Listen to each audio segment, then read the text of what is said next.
سبحان ربك رب العزة عما يصفون وسلام على المرسلين والحمد لله رب العالمين. بسم الله الرحمن الرحيم. نحمده ونصلي ونسلم على رسوله الكريم. اما بعد فاعوذ بالله من الشيطان الرجيم. بسم الله الرحمن الرحيم. انما يخشى الله من عباده العلماء. صدق الله العلي العظيم وصدق رسوله النبي الحبيب الامين المختار الكريم ونحن على ذلك من الشاهدين والشاكرين والحمد لله رب العالمين. پیارے سنی جنتی بھائیوں السلام علیکم. اہل سنت کے قدیم دستور کے مطابق خلوص سے دل کا ساتھ بارگاہ رسالت میں آپ صلی اللہ علیہ وسلم میں درود پاک کا نذرانہ پیش کریں. صلی اللہ علیہ نبی الامی علیہ وسلم. آج کوئی لمبی چوری گفتگو یا تقریر نہیں کرنی. آج کا یہ جلسہ خلیفہ مفتی اعظم ہند حضرت علامہ مفتی محمد اعظم صاحب بریلوی علیہ رحمت و رضوان کے ایصال ثواب کے لیے منعقد کیا گیا ہے. حضور مفتی اعظم ہند کی شخصیت کون ناواقف ہے، لیکن حضرت مفتی اعظم ہند کے جو خلفاء تھے، ان خلفاء کی یہ خصوصیت تھی کہ ایک سے بڑھ کر ایک تھا، اور حضور مفتی اعظم ہند کی دور رس نگاہ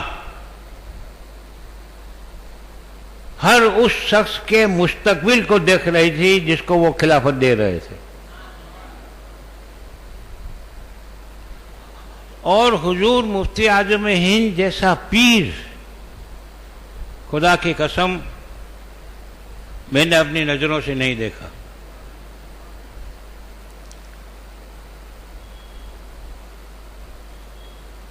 حضور مفتی اعظم ہند نے فلمی اداکار جو یوسف خان تھا، اس کا نام تو کافر کا نام رکھا تھا اداکار، اس کے بہنوئی یعنی یوسف خان کی بیوی میز زمین کے شوہر عبدالرشید باوزیر، جس کو رشید اربا کہتے تھے، جو تمام اسمگلروں کا گوڈ فادر تھا. پہلے اس کی لائف کیا تھی وہ مسجد کی وجہ سے نہیں بیان کروں گا، مسجد کا ادب ملوث رکھنا ہے. لیکن محمد علی روڈ پہ ایک مرتبہ رات کے وقت وہ غیر حالت میں تھا، اور مینارہ مسجد کے قریب وہ فٹ پاتھ پہ جو کلیجی گرزہ بکتا ہے نا، وہاں کھانے کے لیے آیا تھا. اتفاق سے حضور مفتی اعظم ہند کسی کے گھر دعوت پہ گئے تھے. وہاں سے وہ لوگ حضرت کو چھوڑنے کے لیے محمد علی روڈ پہ مینارہ مسجد کے قریب کار میں بٹھانے کے لیے آئے، اور اس نے ایک نظر دیکھا حضور مفتی اعظم ہند کو، اور اس کی دل کی دنیا بدل گئی. تمام ناجائز کاموں سے توبہ کر لی اور پکا نمازی ہو گیا. یہاں تک کہ علم بھی اتنا سیکھا کہ فتاوی رضویہ میں اس کی مہارت کا یہ عالم تھا کہ بڑے بڑے مفتی اس کے سامنے بحث کرتے ہوئے جھجکتے تھے.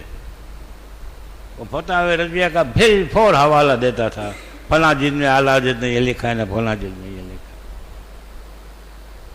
میں آپ کو عبدالرشید کے بارے میں تو کچھ اب نہیں بتاؤں گا، آپ کو مفتی اعظم ہند کی ایک کرامت بتاتا ہوں.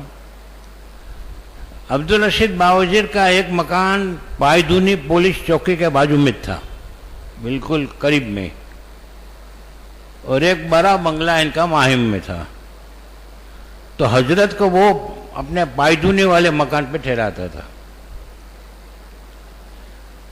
عبدالرشید باوزیر کا ایک دوست تھا عبدالکریم بھائی، جس کا امپورٹ ایکسپورٹ کا کام تھا، اچھی پارٹی تھا، اور اس کا بہت بڑا بنگلہ باندرا میں تھا. اس کی کیا عادت تھی کہ جب حضور مفتی اعظم ہند بمبئی آتے تھے تو تقریباً حضرت کا قیام 8-10 دن کا تو ہوتا ہی تھا، تو وہ اپنے گھر سے اٹیچی بھر کے عبدالرشید بھائی کے گھر پہ آ جاتا، اور جتنے دن حضرت بمبئی میں قیام پذیر ہوتے وہ عبدالرشید بھائی کے گھر پہ رہتا، وہیں کھاتا پیتا رہتا، سب کام اس کا قیام بھی وہیں ہو جاتا تھا. یہ اس کا ہمیشہ کا دستور تھا. ایک مرتبہ حضور مفتی اعظم ہند آئے تو حضرت ہر مرتبہ یہ ملاحظہ فرماتے تھے کہ جب بھی آپ آتے تھے تو وہ عبدالرشید بھائی کے گھر کے نیچے عبدالکریم بھائی استقبال کے لیے کھڑا ہوتا تھا. لیکن حضرت عبدالرشید بھائی کے گھر پہ آ گئے، 2-3 دن ہو گئے، عبدالکریم بھائی کا کوئی پتہ نہیں. رات کو دسترخوان بچھ گیا ہے، حضور مفتی اعظم ہند دسترخوان پر بیٹھ چکے ہیں، مہمان بھی سب قطار سے بیٹھے ہوئے ہیں. کہ حضرت نے عبدالرشید بھائی کو پوچھا کہ عبدالرشید بھائی مجھے آئے ہوئے 2 دن ہو گئے لیکن عبدالکریم بھائی کیوں نظر نہیں آتے؟ تو عبدالرشید بھائی بہت چرب زبان آدمی تھا، بولے حضرت بھول جاؤ اس کو، وہ گیا. حضرت فرماتے ہیں لا حول ولا قوت، کیوں بھول جاؤں؟ ارے حضرت اس کی کیا بات کروں، اس کا جو امپورٹ ایکسپورٹ کا کام تھا نا، اس کو ایک کام میں بہت بڑا نقصان ہوا تو اس کا بنگلہ بھی بک گیا ہے، اور اس نے کسی وہابی کے ساتھ پارٹنرشپ میں اسکریپ کا کاروبار شروع کیا ہے. تو اب اس کا اٹھنا بیٹھنا وہابیوں کے ساتھ ہے، وہابیوں کے پیچھے نماز پڑھتا ہے، اور کہیں دھاراوی کی جھوپڑ پٹی میں رہتا ہے. میں نے اس سے تعلق قائم ختم کر دیا ہے، اس کو آپ بھی حضرت بھول جاؤ. دیکھو کیا کہاں بات آ کے کرے گی. حضرت فرماتے ہیں لا حول. حضرت کا ایک تقیہ کلام تھا، ناک میں دم ہے، ناک میں دم ہے. ابھی دسترخوان پہ بیٹھے ہوئے ہیں حضرت، اچانک حضرت کھڑے ہو گئے، اور پہلی منزل پہ حضرت کا قیام تھا. حضرت سیڑھی سے نیچے آئے تو نیچے عبدالرشید بھائی کی 2-3 گاڑی کھڑی ہوئی تھی. تو ایک ڈرائیور تھا، اس کو بلایا کہ ادھر آؤ. کہتا جی حضور. حضرت فرماتے ہیں گاڑی لے کر آؤ ادھر. وہ گاڑی لے کر آیا، حضرت اس کی گاڑی میں بیٹھ گئے. اب ظاہری بات ہے کہ سمجھ لو کہ ہندوس بھائی کی 2-3 گاڑیاں ہیں، اور سرکار تاج الشریعہ ہندوس بھائی کے ڈرائیور کو بولے کہ چل گاڑی لے لے، تو وہ ڈرائیور ہندوس بھائی کو پوچھنے آئے گا کہ حضرت تاج الشریعہ کو جانا ہے تو میں گاڑی لے جاؤں. تو وہ حضرت کو بٹھا گئے. کہتے ہیں حضرت کہاں لوں؟ حضرت فرماتے ہیں سیدھا جانے دو. پھر آگے چل کے فرماتے ہیں دائیں موڑ لو. پھر فرماتے ہیں بائیں موڑ لو. پھر آگے جا رہے تھے تو حضرت فرماتے ہیں اب ادھر سے مت لینا، ادھر اپنے کو ٹریفک لگے گی، یہ گلی سے لے لو، یہ گلی سے لے کر ادھر سے لے لو، دائیں لے لو بائیں لے لو. کرتے کرتے حضرت دھاراوی جھوپڑ پٹی پہ پہنچے. کہاں پہنچے؟ وہ ڈرائیور نے پھر بعد میں بتایا کہ مجھے ایسا لگتا تھا کہ حضرت کے ٹیکسی ڈرائیور کو بھی نہیں معلوم اتنی گلیاں یار، دائیں لے لو بائیں لے لو، ادھر سے ٹریفک لگے گا، ادھر 1 وے آئے گا، ادھر وہ ہوگا، ادھر نو انٹری ہوگی. اور دھاراوی جھوپڑ پٹی پر ایک جگہ آ کر اور گاڑی ٹھہر گئی. اس وقت دھواں دھار بارش ہو رہی تھی. حضرت ڈرائیور سے فرماتے ہیں کہ بیٹا تو گاڑی ادھر رکھ، آگے گاڑی نہیں جائے گی، کیونکہ آگے سکڑی ہوئی گلیاں ہیں، چھوٹی چھوٹی گلیاں ہیں، تو میں ابھی آتا ہوں. تو حضرت نے اپنے دونوں نالین اتارے اور گاڑی میں رکھے، اور اپنا پاجامہ اتنا اونچا کیا اور کہا بیٹا تو ٹھہرنا، میں آتا ہوں. سیدھے 2-4 گلیاں گھوم کر عبدالکریم بھائی کے گھر پہ پہنچ گئے. حالانکہ عبدالرشید بھائی کسی کو معلوم نہیں تھا کہ عبدالکریم بھائی یہاں رہتا ہے. وہ اپنے بستر میں سے لیٹے ہوتے، حضرت کو دیکھ کے چمک گیا، ارے حضرت آپ! فوراً کھڑا ہو گیا، حضرت کے قدموں پہ گرا، رونے لگا. حضرت آپ! تو فرمایا کہ عبد الکریم بھائی میں عبد الرشید بھائی کے گھر پہ آیا ہوں، اس کو 2-3 دن ہو گئے، آپ تشریف نہیں لائے، تو میں نے یہ سوچا کہ آپ کسی کام کاج میں پھنسے ہوئے ہوں گے، تو وقت نکال کر میں ہی آپ کو ملنے آ گیا۔ دیکھو اس کو بولتے ہیں پیر۔ تو وہ عبد الکریم رونے لگا۔ حضرت فرماتے ہیں دیکھیے یہ سب شکوے شکایتیں بعد میں کریں گے، چلو کھڑے ہو جاؤ، وہاں دسترخوان بچھا ہوا پر آئے، سب مہمان انتظار کر رہے ہیں۔ حضرت نے اس کو گاڑی میں بٹھایا، حضرت بھی پچھلی سیٹ میں بیٹھے، اور حضرت کی عادت تھی کہ حضرت ہمیشہ پچھلی سیٹ میں ڈرائیور کے پیچھے بیٹھتے تھے، رائٹ سائڈ میں، حضرت کی عادت تھی ہمیشہ رائٹ سائڈ میں حضرت بیٹھے، بائیں سائڈ میں اس کو بٹھایا، اور راستہ بھر اب اس کی پوزیشن تو خراب تھی، عبد الرشید بھائی نے کچھ بتایا تھا اور باقی کا تو حضور نے اپنے کشف سے سب معلوم کر لیا تھا۔ حضرت نے اس کو کہا کہ دیکھو بھیا، بد مذہب کے ساتھ محبت تو منع ہے، اس کے ساتھ کاروبار بھی منع ہے۔ اور حضرت نے راستہ بھر اس کو سب اعلیٰ حضرت کے مسلک کے تعلق سے مسائل بتائے، توبہ کرائی، کلمہ پڑھایا، اور پھر سے گاڑی میں ہی واپس اس کو مرید بنایا۔ اب وہاں کیا ہوا، حضرت نیچے گئے، کسی کو بول کے تو نہیں گئے، تو وہ دسترخوان پہ مہمان بھی انتظار کر رہے ہیں، وہ عبد الرشید بھائی نے کہا حضرت کہاں گئے؟ اب دھاراوی قریب تو نہیں تھا، جانے میں کم سے کم 20-25 منٹ لگے رات کے وقت، دن میں تو 1 گھنٹہ نکل جائے۔ تو حضرت نہیں آئے تو سب نیچے آئے، تو دوسری گاڑی اس کی 2 کھڑی تھی، اس کو پوچھا تو کہا کہ حضرت تو وہ بلال یا دلاور ڈرائیور کی گاڑی لے کر گئے۔ کہاں گئے وہ کسی کو معلوم نہیں۔ تھوڑی دیر کے بعد حضرت مفتی اعظم عین آئے تو ساتھ میں عبد الکریم بھائی تھے۔ عبد الرشید بھائی کو بولتے ہیں عبد الرشید بھائی تو مجھے یہ کہہ رہے تھے کہ عبد الکریم کو بھول جاؤ، میں اپنے مرید کو کیسے بھول سکتا ہوں؟ لو عبد الکریم بھائی کو لایا ہوں، یہ ہمارے ساتھ کھانا کھائیں گے۔ ایسے جلیل القدر پیر و مرشد کے جو خلفاء تھے، لیکن افسوس ہے کہ پچھلے 5-7 سال میں یکے بعد دیگرے رخصت ہوتے جا رہے ہیں۔ سب سے بڑا حادثہ تو تاج الشریعہ کا ہوا کہ حضور مفتی اعظم ہند کے بعد، میں اپنی بات کرتا ہوں، نگاہوں میں کوئی جمتا نہیں تھا، اگر کوئی جمتا تھا تو تاج الشریعہ جمتے تھے، تقوی، پرہیزگاری، تو تاج الشریعہ بھی چلے گئے۔ اور حضور مفتی اعظم ہند نے اپنی زندگی میں بہت کم لوگوں کو خلافت دی ہے۔ آج کے پیروں کی طرح نہیں تھا کہ جس طرح تقریر میں وہ شیرنی بانٹی جاتی، اس طرح خلافت نامہ نہیں بانٹا جاتا تھا۔ کئی سفارشیں ہوتی تھیں، حضرت تحقیق کرتے تھے، اس کا حال دیکھتے تھے، اس کا مستقبل بھی دیکھ لیتے تھے کہ مستقبل میں یہ کیا کام کرنے والا ہے، اس کے بعد حضرت خلافت دیتے تھے۔ لیکن ان عظیم خلفاء میں سے آپ گنو تو کتنے خلیفہ حضرت کے گئے؟ ان میں سے ایک خلیفہ حضرت مولانا مفتی محمد اعظم صاحب، جو بریلی ہی کے باشندے تھے۔ الحمدللہ میری ان سے کئی مرتبہ ملاقات ہوتی تھی۔ حضور مفتی اعظم ہند نے اپنی جیب سے، اپنے ہی خرچے سے بریلوی جنکشن کے پاس ایک مسجد بنائی تھی۔ اس مسجد کا نام ہے نوری مسجد، ابھی بھی ہے وہ مسجد۔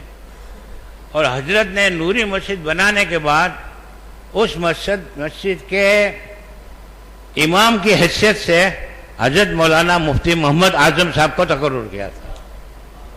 تبھی سے وہ اب تک، اب پچھلے کچھ 5-7 سال سے ان کی طبیعت خراب رہتی تھی تو ان کے شہزادے امامت کرتے ہیں، آج بھی وہی امامت کرتے ہیں، مفتی محمد اعظم صاحب۔ اور مفتی محمد اعظم صاحب نے تقریباً 15 یا 17 سال تک انہوں نے پڑھا بریلی شریف میں منظر اسلام سے، اور غالباً شعر ویسے اہل سنت ان کے استاد بھی تھے۔ میں آپ کو ایک بات اور بتا دوں، دارالعلوم مدرسے مسکینیہ جن کا ابھی جلسہ ہوا تو یہ معاذ اللہ اعلان کیا گیا کہ 40 سال پہلے توراجی میں کسی کو قرآن شریف پڑھنا بھی نہیں آتا تھا۔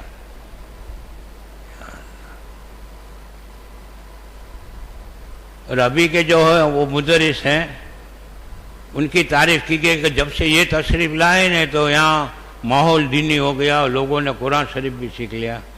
ان جاہلوں کو یہ معلوم نہیں ہے کہ مدرسے مسکینیہ کی ابتدا کیسے ہوئی۔ حاجی مدنی گاری والا اور حاجی عبدالشکور نبی والا ایڈوکیٹ کے والد صاحب بریلی شریف گئے جب مدرسے مسکینیہ تعمیر ہو گیا، تب اعلیٰ حضرت کا تو پردہ ہو چکا تھا۔ اس وقت جانشین کی حیثیت سے حضور حجت الاسلام حضرت علامہ حامد رضا صاحب منظر اسلام کے ناظم اعلیٰ بھی تھے۔ ان سے یہ دونوں ممن ملے اور کہا کہ حضرت ہم نے دھوراجی میں دارالعلوم مسکینیہ بنایا ہے، ہم کو ایک مدرس کی ضرورت ہے، صدر مدرس کی۔ تو اس وقت شعر ویسے سنت مولانا عصمت علی صاحب دارالعلوم منظر اسلام میں صدر مدرس تھے، لیکن حضور حجت الاسلام نے اہل کاٹھیہ واد پر یہ کرم فرمایا کہ اپنا رننگ مدرس تھا وہ انہیں عطا فرما دیا۔ تو مدرسے مسکینیہ کے سب سے پہلے مدرس شعر ویسے سنت مولانا عصمت علی صاحب تھے، لیکن حجت الاسلام نے مولانا عصمت علی صاحب کو صرف عارضی طور پہ بھیجا تھا، 5-6 مہینے کے بعد اگر کوئی دوسرا مدرس ملے گا تو میں آپ کے یہاں بھیج دوں گا۔ پھر مولانا عصمت علی صاحب پھر بریلی چلے گئے۔ پھر مولانا عبدالرشید مفتی عبدالرشید صاحب ناگپور جو جامعہ عربیہ جن کے ماتحت چلتا تھا، وہ مدرس کی حیثیت سے دھوراجی مدرسے مسکینیہ میں آئے۔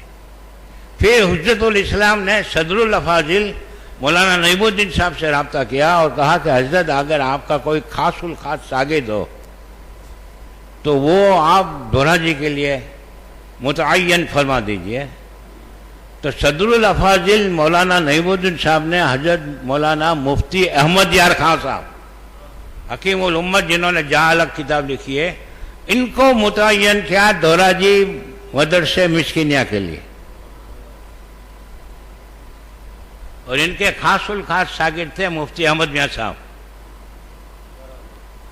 پھر مولانا احمد یار خان صاحب کسی وجہ سے یہاں سے ہجرت کر کے پاکستان چلے گئے، گجران والا، تو ان کی جگہ پر مدرسے مسکینیہ کے حیثیت سے صدر مدرس کی حیثیت سے سلطان المناظرین حضرت مولانا رفاقت الحسن صاحب آئے تھے۔ پھر حضرت مولانا رفاقت الحسن صاحب رحمۃ اللہ تعالی علیہ کے بعد حضرت مولانا عبد المصطفیٰ اعظمی، اور مولانا عبد المصطفیٰ اعظمی کے بعد پھر مفتی احمد میاں صاحب نے مسکینیہ مدرسے کی باغ ڈور سنبھالی تھی، اور مفتی احمد میاں صاحب نے تقریباً 60 سال تک تدریسی خدمت انجام دی۔ کتنا سال تک؟ تو کیا اتنے بزرگ آئے شعر ویسے سنت سے لے کر مفتی احمد میاں صاحب، کسی نے توجہ نہیں دی دھوراجی میں کسی کو قرآن شریف پڑھنا نہیں آتا تھا۔ وہاں بھائی کسی کی چمچا گیری کرو نا تو اس میں غلو مت کرو، لمٹ میں کرو چمچا گیری یار۔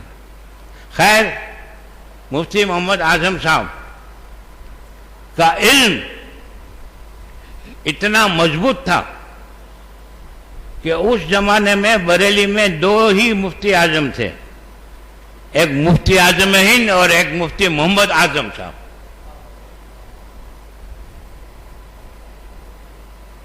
انہوں نے حضور مفتی اعظم ہند کی خدمت میں رہ کر افتاء کی تربیت حاصل کی،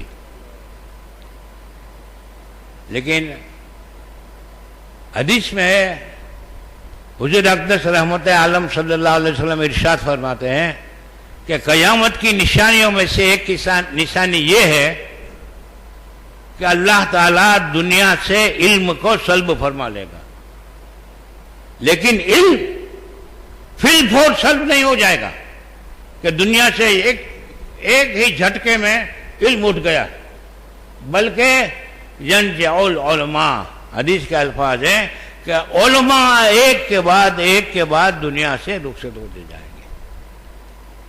اور حقیقت یہ ہے کہ جو جاتا ہے اپنا ثانی نہیں چھوڑتا۔ اعلی حضرت گئے دنیا سے تو حجت الاسلام کیا علم تھا ان کا معلوم ہے؟ آپ کو ایک واقعہ بتاؤں۔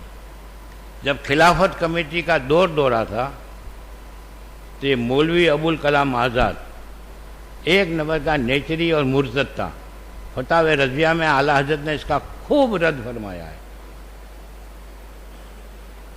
لیکن ابوالکلام آزاد کے جو والد تھے مولانا خیر الدین صاحب، وہ اتنے ٹناٹن سنی تھے کہ انہوں نے اسماعیل دہلوی کے رد میں رجموت شیاطین نام کی 10 ضخیم جلدوں میں تقویت الایمان کا رد لکھا۔ 10 جلدوں رجموت شیاطین اس کتاب کا نام ہے۔ لیکن ابوالکلام آزاد کو لعنت لگ گئی تھی، وہ گاندھی کا چیلا تھا اور خلافت کمیٹی وغیرہ قائم کی تھی، تو اعلیٰ حضرت سرکار نے خلافت کمیٹی کی مخالفت فرمائی تھی۔ تو ابوالکلام آزاد کو اپنے علموں پہ بہت گمن تھا، اور بالخصوص اسے اپنی عربی دانی پہ اتنا فخر نہیں بلکہ تکبر تھا کہ وہ یہ سمجھتا تھا کہ پورے ہندوستان میں عربی زبان میں میرے جیسا کوئی ماہر نہیں ہے۔ تو وہ بریلی آ گیا اعلیٰ حضرت کو چھیڑنے کے لیے،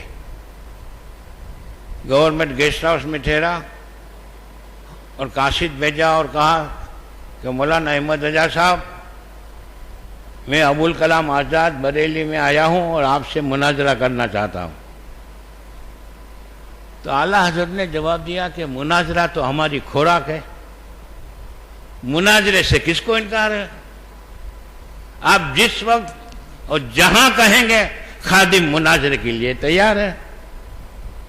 تو اس نے جواب میں یہ کہا کہلایا کہ مناظرہ تو ہوگا لیکن مناظرہ عربی زبان میں ہوگا۔ وہ یہ سمجھتا تھا کہ میں عربی کا اتنا ماہر ہوں، مولانا احمد رضا میرے سامنے عربی زبان بولنے میں کہاں ٹک سکیں گے۔ تو اعلیٰ حضرت نے فرمایا کہ بے شک مناظرہ عربی زبان میں ہوگا، لیکن اس مناظرے میں ایسی عربی بولی جائے گی کہ اس میں نقطے والا ایک بھی لفظ نہیں آئے گا، وے نہیں آئے گا، تے نہیں آئے گا، سے نہیں آئے گا، جیم نہیں آئے گا، خے نہیں آئے گا، زال نہیں آئے گا، زے نہیں آئے گا، بڑی شین نہیں آئے گی، دواد نہیں آئے گا، ایسا نقطے والا ایک بھی لفظ نہیں آئے گا۔ اور وہ مناظرہ میں نہیں کروں گا، میرا بہرا بٹے حامد رضا کرے گا۔ لیکن مولانا حامد رضا اعلیٰ حضرت نہیں ہو سکے، اعلیٰ حضرت۔ پھر دور آیا حضور مفتی اعظم کا، تو مفتی اعظم کا تو اپنا ثانی نہیں چھوڑا۔ بے شک جانشین کی حیثیت سے سرکار تاج الشریعہ بالکل مفتی اعظم ہند کی چلتی پھرتی تصویر تھے، لیکن مفتی اعظم ہند تھے، تاج الشریعہ کے بعد قائد ملت ہے، دیکھنے سے شکل و صورت سے اپنے کو سرکار تاج الشریعہ کی جھلک نظر آ رہی ہے، لیکن اسد میاں میں تاج الشریعہ میں زمین آسمان کا فرق ہے۔ مختصر یہ کہ جو جاتا ہے دنیا سے اپنا ثانی نہیں چھوڑتا، اور حدیث کا فرمان ہے کہ اللہ تعالی ایک ہی لمحے میں ایک ہی ساتھ دنیا سے علم کو سلب نہیں فرمائے گا، لیکن علم اس طرح سلب ہوگا کہ دنیا سے علماء ایک کے بعد رخصت ہوتے جائیں گے۔ اور بالخصوص آج کے تقریباً 50 سال میں آپ دیکھو پرفتن دور میں، تو بالخصوص حضور مفتی اعظم ہند رضی اللہ تعالیٰ عنہ کے خلفاء نے جو مسلک اعلیٰ حضرت کی خدمت کی ہے، جو ملت اسلامیہ کی علمی خدمت انجام دی ہے، اس کی کوئی مثال نظر نہیں آتی۔ لیکن سب ایک کے بعد ایک جانے لگے. دیکھو راجستھان میں جودھ پور میں دارالعلوم اسحاقیہ جس کے شیخ الحدیث حضرت مولانا محمد اشفاق حسین صاحب نعیمی، وہ مفتی اعظم ہند کے بھی خلیفہ تھے اور محدث اعظم ہند کے بھی خلیفہ تھے. وہ بھی اب چند سالوں پہلے دنیا سے رخصت ہو گئے. ان کے جانے کے بعد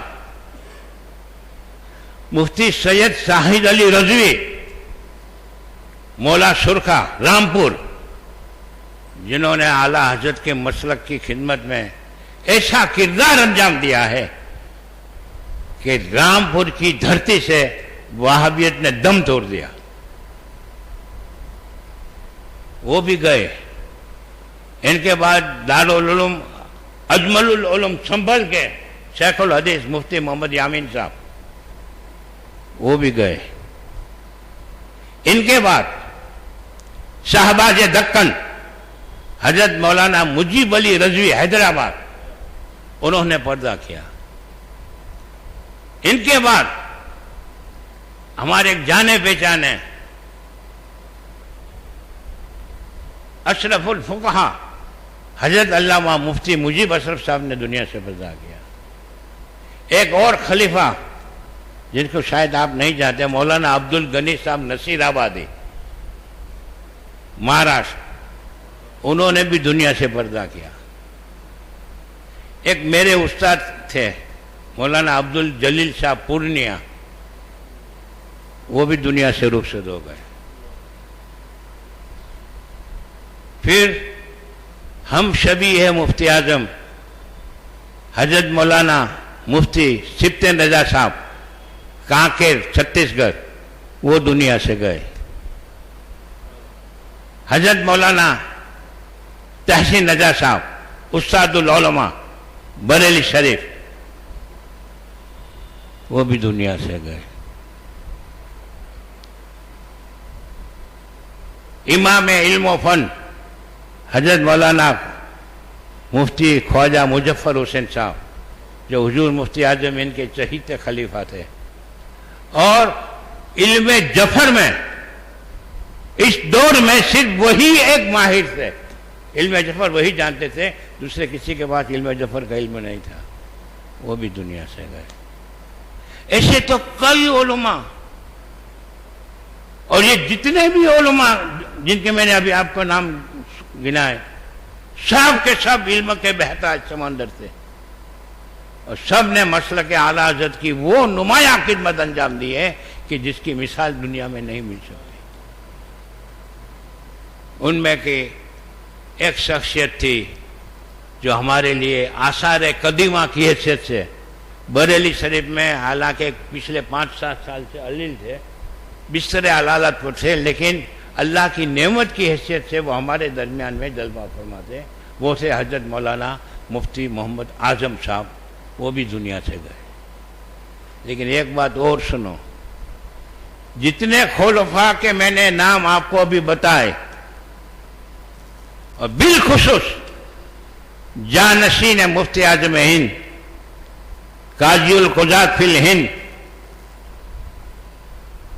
سرکار تاج الشریعہ مفتی محمد اختر رضا خان صاحب، اور ان کے علاوہ جتنے خلفاء کے جو میں نے آپ کے سامنے نام پیش کیے، وہ تمام کے تمام خلفاء میں ایک بات یہ پائی جاتی ہے، وہ سب دعوت اسلامی کے مخالف تھے.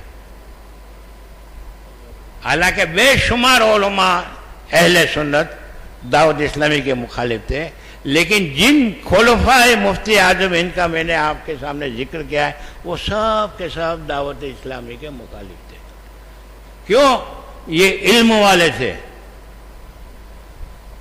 اور دعوت اسلامی میں علم کی کوئی بات ہی نہیں ہے. الیاس قادری جاہل، وہ کھوڑی گارڈن مسجد پہ عطر کی شیشیاں ایک چھابڑی میں رکھ کر لے لو عطر، لے لو عطر، اسی پہ سے اس نے اپنا نام تخلص عطار رکھا ہے. عطر کی شیشیاں قاری مصلح الدین صاحب جو مفتی اعظم ہے، ان کے خلیفہ تھے، جہاں میں گیا بھی ہوں، مفتی شاہ تراب الحق صاحب وہ بھی مفتی اعظم ہند کے خلیفہ، وہ بھی رخصت ہو گئے.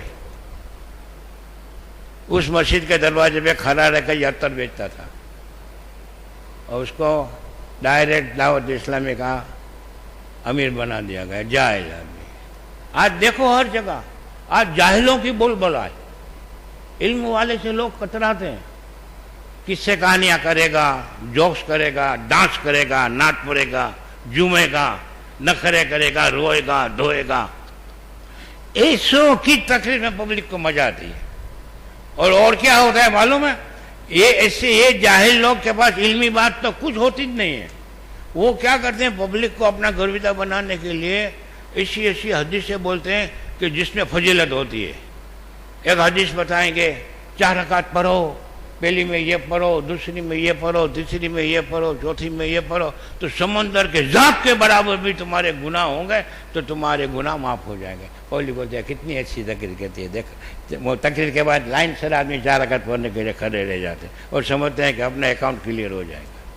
اور مسئلہ کے اعلیٰ حضرت والا ڈانٹتا ہے کہ وہاں بھی کے پیچھے نماز پڑھو گے تو نماز نہیں ہوگی. تو اچھا نہیں لگتا ہے. ہاں یار نماز تو ہم اللہ کی پڑھتے ہیں، قبول کرنے والا تو اللہ ہے نا.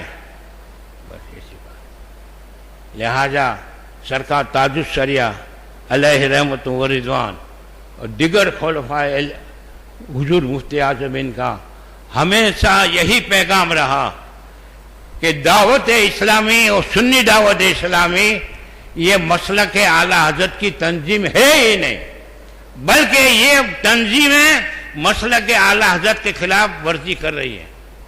لہذا سرکار تاج کی اصل تحریر میرے پاس موجود ہے اور انشاءاللہ میری ایک کتاب 400 صفحے میں دعوت اسلامی کے رد میں آ رہی ہے. انشاءاللہ 15-20 دن میں منظر عام پہ آ جائے گی. میں نے پروف کے ساتھ اور چیلنج کے ساتھ لکھا ہے اور یہ ثابت کیا ہے کہ یہ تنظیم مسلک اعلیٰ حضرت کی نہیں. اسی لیے تو سرکار تاج الشریعہ نے تحریر میں لکھ کے دیا ہے کہ دعوت اسلامی میں شامل ہونا ناجائز ہے اور ان سے دور رہو اور ان سے بچو. لہذا آج مفتی اعظم ہند کے ایک چہیتے خلیفہ اور جلیل القدر عالم حضرت مولانا مفتی محمد اعظم صاحب علیہ رحمت و رضوان کی اس اصالِ ثواب کی محفل میں ہم آج یہی پیغام لے کر جائیں کہ جو تنظیم اعلیٰ حضرت کا نام تو ہر وقت لیتے ہیں. کیوں؟ میں نے ایک شعر کہا ہے عقیدت سے نہیں. آج اعلیٰ حضرت رضی اللہ تعالیٰ عنہ کا نام رائج الوقت سکہ ہے. اعلیٰ حضرت کا نام لیے بغیر دکان نہیں چلے گی. اسی لیے میں نے ایک شعر میں لکھا ہے کہ عقیدت سے نہیں بلکہ ضرورت سے صلح کلی. عقیدت سے نہیں بلکہ ضرورت سے صلح کلی پکانے اپنی روٹی کو رضا کا نام لیتا ہے. تو اعلیٰ حضرت کا نام کو لیے تو امپریس فوراً مت ہو جاؤ. دیکھو یہ کس نیت سے اعلیٰ حضرت کا نام لے رہا ہے. اپنی دکان چمکانے کے لیے لے رہا ہے یا عقیدت سے لے رہا ہے. لہذا میرے سنی جنتی بھائیوں، مفتی اعظم ہند کے خلیفہ کی اصالِ ثواب کی اس مجلس میں میری آپ سے یہی گزارش ہے کہ مسلک اعلیٰ حضرت کو مضبوطی کے ساتھ تھام کے رکھو اور اس میں کسی قسم کی رعایت مت کرو. دعا ہے اللہ تبارک و تعالی زندگی کی آخری سانس تک ہمیں تسلط کے ساتھ مسلک اعلیٰ حضرت پہ قائم رکھے اور اسی مسلک برحق پر تسلط کے ساتھ قائم رہتے ہوئے مدینہ طیبہ میں ایمان کی موت عطا فرمائے اور مدینہ طیبہ کی مقدس سرزمین میں دفن ہونے کی سعادت نصیب فرمائے. طیبہ میں مر کے ٹھنڈے چلے جاؤ آنکھیں بند سیدھی سڑک یہ شہر شفاعت نگر کی ہے. اللہم احینا علی السنت والجماعت وامتنا فی المدینۃ المنورہ علی الایمان وعلی مسلک اعلیٰ حضرت رضی اللہ تعالیٰ عنہ برحمتک یا ارحم الراحمین. السلام علیکم وما علینا الا البلاغ.